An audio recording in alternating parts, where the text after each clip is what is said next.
Hello everyone, welcome to commerce वाले Guruji channel. I am CS Payal Jain और इस वीडियो में हम बात करने वाले हैं क्लास 11 के बिजनेस स्टडीज के चैप्टर नंबर 1 की, that is business trade and commerce. जैसा कि बच्चों मैंने आपको प्रीवियस लेक्चर में बताया था कि आपका जो ये चैप्टर है वो दो पार्ट्स के अंदर डिवाइडेड है। पहला आपका पार्ट है history and trade off commerce and दूसरा आपका पार्ट है nature and purpose of business. History of trade and commerce जो है बच्चों वो हम कंप्लीट कर चुके हैं और इसकी वीडियोस इस चैनल के ऊपर अपलोड हो चुकी है। नेक्स्ट जो आपका पार्ट है वो है nature and purpose of business, जिसमें आपका नेक्स्ट टॉपिक है आज का objective of business. Let's start with this topic. बच्चों, ऑब्जेक्टिव ऑफ बिजनेस का मतलब क्या हुआ कि ऐसे कौन कौन से ऑब्जेक्टिव होते हैं, ऐसे कौन कौन से उद्देश्य होते हैं, ऐसे कौन कौन से गोल्स होते हैं जिसको एक बिजनेसमैन को बिजनेस करते वक्त पूरा करना होता है। तो अगर मैं आपको एक सिंपल सा क्वेश्चन पूछूं कि आप मुझे बताइए कि आखिर एक बिजनेसमैन बिजनेस की एक्टिविटी को परफॉर्म क्यों करता है, तो आपका क्या आंसर होगा कि मैम बिजनेसमैन जो है वो बिजनेस की एक्टिविटी को इसलिए परफॉर्म करता है कि उससे उसके बदले में उसे क्या मिल सके, पैसा मिल सके, वो वहां से अर्निंग कर सके। राइट, आपका जो ये आंसर है वो कहीं हद तक सही है बच्चों कि एक बिजनेसमैन जो है वो बिजनेस की एक्टिविटी को इसलिए परफॉर्म करता है कि वहां से उसे अर्निंग हो सके और उस अर्निंग से उसका लाइवलीहुड चल सके, उसका घर चल सके। ठीक है, तो ये जो आपका आंसर है वो कहीं हद तक सही है, लेकिन बच्चों कभी भी पैसा कमाना किसी भी बिजनेस के लिए एक सोल मोटिव नहीं हो सकता है। पैसा कमाने के अलावा, अर्निंग करने के अलावा भी बहुत सारे ऐसे उद्देश्य होते हैं जिन्हें साइमल्टेनियसली एक बिजनेसमैन को बिजनेस करते वक्त पूरा करना होता है। तो इस टॉपिक के अंदर हमें बच्चों यही पढ़ना है कि पैसा कमाने के अलावा ऐसे कौन कौन से उद्देश्य होते हैं जिनको एक बिजनेसमैन को बिजनेस करते वक्त पूरा करना होता है। चलिए देखते हैं कि ऐसे कौन कौन से उद्देश्य होते हैं जो कि एक बिजनेसमैन को बिजनेस करते वक्त पूरे करने होते हैं। यहाँ पे बच्चों जो हमारा फर्स्ट उद्देश्य आ रहा है, फर्स्ट ऑब्जेक्टिव आ रहा है, वो है मार्केट स्टैंडिंग। अब मार्केट स्टैंडिंग का मतलब क्या हुआ बच्चों? मार्केट स्टैंडिंग का यहाँ पे मतलब है कि एक बिजनेस जो है उसकी अपनी एक अलग पहचान होनी चाहिए, उसके प्रोडक्ट्स की एक अलग पहचान होनी चाहिए। हर बिजनेसमैन का उद्देश्य होना चाहिए कि आज भले ही मैं अपना बिजनेस छोटे लेवल पे कर रहा हूँ, लेकिन आगे आने वाले समय में मुझे अपनी भी ग्रोथ करनी है, अपने बिजनेस की भी ग्रोथ करनी है और अपने प्रोडक्ट्स की भी ग्रोथ करनी है और उन्हें एक लेवल पे लेके जाना है जहां पे उसकी क्या बन जाएगी, ब्रांड वैल्यू बन जाएगी।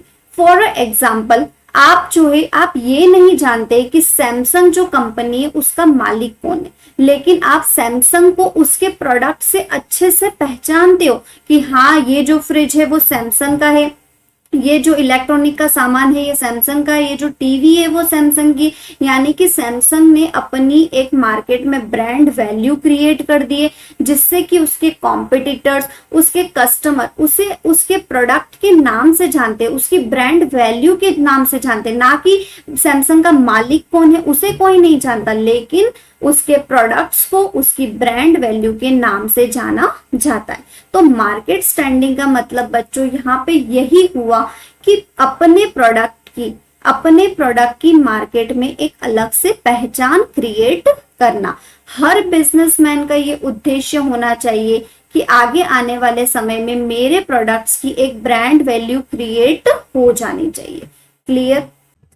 नेक्स्ट जो आपका यहाँ पे ऑब्जेक्टिव है वो है इनोवेशन। इनोवेशन का मतलब ये होता है बच्चों की कुछ नया करना, कोई नया आइडिया लेके आना जो कि अभी तक ना हुआ हो। बिजनेस के फील्ड में इनोवेशन से मतलब है कि आपको जो है यहाँ पे गुड्स को डेवलप करना है, गुड्स को प्रोड्यूस करना है। तो उन गुड्स को डेवलप करने के लिए, प्रोड्यूस करने के लिए आपको जो है नई नई तकनीकों को अपनाना होगा। अगर आप उन नई नई तकनीकों को अपनाते हैं तब तो आप मार्केट में अपने कॉम्पिटिटर से compete कर पाएंगे, मार्केट में आगे बढ़ पाएंगे। और अगर आप उन नई नई तकनीकों को नहीं अपनाते हैं तो आप मार्केट में अपने कॉम्पिटिटर से कहीं पीछे रह जाएंगे। फॉर एग्जाम्पल, जब बच्चों फोन का कल्चर स्टार्ट हुआ था तो नोकिया कंपनी के जो फोन थे वो सबसे बेस्ट फोन माने जाते थे। लेकिन आज जब स्मार्टफोन का कल्चर चल रहा है, स्मार्टफोन की जो एक नया युग आ गया है, वहां पे नोकिया कंपनी क्यों पीछे रह गई है? क्यों नई नई कंपनीज जो है उनका स्मार्टफोन के अंदर नाम आता है? जैसे आप ओप्पो ले लीजिए, वीवो ले लीजिए, एमआई ले लीजिए, क्योंकि ये जो कंपनियां हैं इन्होंने अपने आप को नई समय के साथ साथ नई तकनीकों के अंदर ढाला है, नई तकनीकों को अपनाया है। और वही नोकिया कंपनी जो है नई तकनीकों को अपनाने में कहीं पीछे रह गए। इसीलिए आज जो है स्मार्टफोन के कल्चर में नोकिया कंपनी जो है वो दूसरी कंपनीज के कंपेयर में पीछे रह चुकी है। तो इससे हमें यही पता चलता है कि एक बिजनेसमैन का हमेशा ये ऑब्जेक्टिव होना चाहिए, हमेशा एक उद्देश्य होना चाहिए कि जिन गुड्स का, जिन सामान का वो प्रोडक्शन कर रहा है उसके रिलेटिवली जितनी भी नई नई टेक्नोलॉजीज मार्केट में आएगी उन्हें वो रैपिडली एक्सेप्ट करेगा, रैपिडली अपनाएगा और अपना प्रोडक्शन उन न्यू टेक्नोलॉजीज के अकॉर्डिंग करेगा। अगर वो ऐसा करता है तब तो वो मार्केट में अपने कॉम्पिटिटर से compete कर पाएगा, अब मार्केट में आगे बढ़ पाएगा। और अगर वो ऐसा करने में असफल होता है तो वो मार्केट में कहीं पीछे रह जाएगा। ठीक है, नेक्स्ट जो बच्चों हमारा यहाँ पे ऑब्जेक्टिव आता है वो है प्रोडक्टिविटी। प्रोडक्टिविटी का मतलब होता है उपयोगिता। इसका मतलब ये है कि हम किस प्रकार अपनी कंपनी में अपने प्रोडक्ट्स को डेवलप करते वक्त मिनिमम इनपुट से मैक्सिमम आउटपुट प्राप्त कर सके, जहां पे हम हमारे पास जो भी अवेलेबल रिसोर्सेज हैं उनका हम ऑप्टिमम यूटिलाइजेशन कर सके और उससे जो हमारा वेस्ट हो रहा है बच्चों वो कम से कम मात्रा में निकले या फिर न के बराबर निकले। ठीक है, जैसे कि हमको पता है कि हमारे पास जो संसाधन अवेलेबल है, जो रिसोर्सेज हमारे पास अवेलेबल है, चाहे वो नेचुरल रिसोर्सेज हो चाहे वो ह्यूमन रिसोर्सेज हो, वो एक लिमिटेड क्वांटिटी के अंदर अवेलेबल है, वो हमारे पास अनलिमिटेड क्वांटिटी में अवेलेबल नहीं है। तो हमें उनका जो है एक ऑप्टिमम यूटिलाइजेशन करना है, एक इस तरीके से यूटिलाइजेशन करना है कि हमारा जो प्रोडक्ट बन के आए वो एक एफिशिएंट वे में बन के आए, जहां पे हम मिनिमम इनपुट डालेंगे और जिससे हम क्या प्राप्त करेंगे, मैक्सिमम आउटपुट प्राप्त करेंगे। और हमारा जो वेस्टेज होगा वो बहुत ही कम होना चाहिए या फिर ना के बराबर होना चाहिए। ओके, तो यहाँ पे बच्चों जो आपका नेक्स्ट ऑब्जेक्टिव आता है वो physical and financial resources. Physical and financial resources से क्या मतलब हुआ बच्चों कि अब हम जो बिजनेस कर रहे हैं वहां पे हमको फिजिकल रिसोर्सेज की भी नीड होगी और हमें फाइनेंशियल रिसोर्सेज की भी नीड होगी। कैसे? देखिए बच्चों, आप बिजनेस कर रहे हैं तो आपको जो है प्लांट की जरूरत होगी वहां पे, क्योंकि आप क्या कर रहे हैं, एक प्रोडक्शन कर रहे हैं, आप डेवलपमेंट कर रहे हैं, आप खुद जो है गुड्स को मैन्युफैक्चर कर रहे हैं।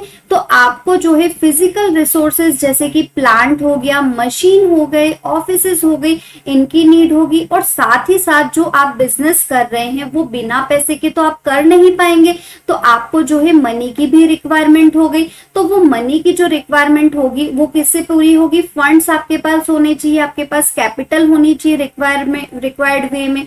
तो इसका मतलब ये है बच्चों कि एक बिजनेसमैन का ऑब्जेक्टिव होना चाहिए कि जो बिजनेस वो कर रहा है उसके रिगार्डिंग उसके पास एफिशिएंट वे के अंदर फिजिकल रिसोर्सेज और फाइनेंशियल रिसोर्सेज दोनों ही अच्छे से अवेलेबल होने चाहिए। क्लियर?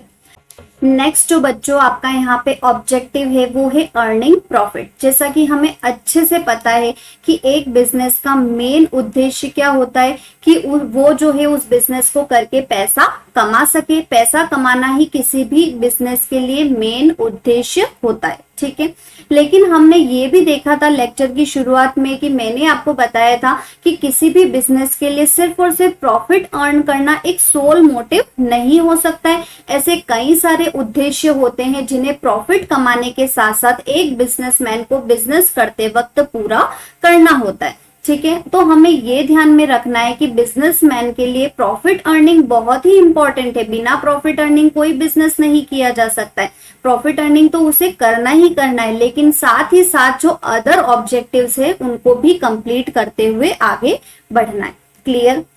ओके, नेक्स्ट जो बच्चों आपका यहाँ पे ऑब्जेक्टिव है वो है social responsibility. Now what is social responsibility? Social responsibility से मतलब है बच्चों कि एक बिजनेस जो है वो सारे रिसोर्सेज अपने सोसाइटी से लेता है, चाहे वो नेचुरल रिसोर्सेज हो, चाहे वो ह्यूमन रिसोर्सेज हो, और सोसाइटी में रहकर ही वो अपने बिजनेस को डेवलप करता है, अपने बिजनेस को रन करता है और सोसाइटी में ही अपने गुड्स एंड सर्विसेज को सेल करता है। तो सोसाइटी जो है किसी भी बिजनेस के लिए एक बहुत बड़ा पार्ट होता है। जब आप सोसाइटी से इतना कुछ ले रहे हो, इतने रिसोर्सेज आप ले रहे हो, तो आपका भी फर्ज बनता है, बिजनेस का भी फर्ज बनता है कि वो सोसाइटी को बदले में कुछ ना कुछ दे। ठीक है, तो जैसे आप क्या कर सकते हो सोसाइटी के लिए? सोसाइटी के लिए आप एजुकेशन के फील्ड में काम कर सकते हो, आप पर्यावरण की सुरक्षा के लिए काम कर सकते हो, आप सड़कें बनवा सकते हो, पार्क बनवा सकते हो। ठीक है, तो ऐसे कई सारे वेलफेयर के काम हैं जो कि आप सोसाइटी के लिए कर सकते हो। पहले जो बच्चों ये सोशल रिस्पॉन्सिबिलिटी थी वो वॉलेंट्री लेवल पे की जाती थी, लेकिन आजकल जो है बच्चों रूल्स एंड रेगुलेशन इतने ज्यादा डेवलप हो चुके हैं कि सोशल रेस्पॉन्सिबिलिटी जो है वो एक लीगल टर्म बन चुकी है, जिसे क्या जाना जाता है? कॉर्पोरेट सोशल रेस्पॉन्सिबिलिटी के नाम से जाना जाता है, जो कि आपको किसमें दिया गया है? कंपनी लॉ के सेक्शन 135 के अंदर आपको ये चीज बताई गई है, जो कि आपको बताता है कि एक पर्टिकुलर कंपनीज जो होंगी जिनका turnover, net profit, net worth किस एक थ्रेशहोल्ड लिमिट से ऊपर चला जाएगा, तब उन्हें अपने 3 साल के प्रॉफिट का 2% जो है सोसाइटी के अंदर वेलफेयर के लिए देना होगा। ठीक है, तो पहले जो ये सोशल रेस्पॉन्सिबिलिटी थी वो वॉलेंट्री लेवल पे की जाती थी। Now it is compulsory mandatory for certain company, जो कि एक थ्रेशोल्ड लिमिट के ऊपर, जिनका टर्नओवर, जिनका नेट प्रॉफिट, जिनकी नेटवर्थ एक थ्रेशोल्ड लिमिट के ऊपर चली जाती है, तो उन्हें जो है बच्चों अपने पिछले 3 साल के प्रॉफिट का 2% जो है सोसाइटी के लिए देना होगा। ठीक है, तो आई होप अपन ने जितने भी बच्चों यहाँ पे ऑब्जेक्टिव्स पढ़े हैं वो आपको अच्छे से क्लियर होंगे। इस तरह की वीडियोस के लिए मेरे साथ बने रहिए।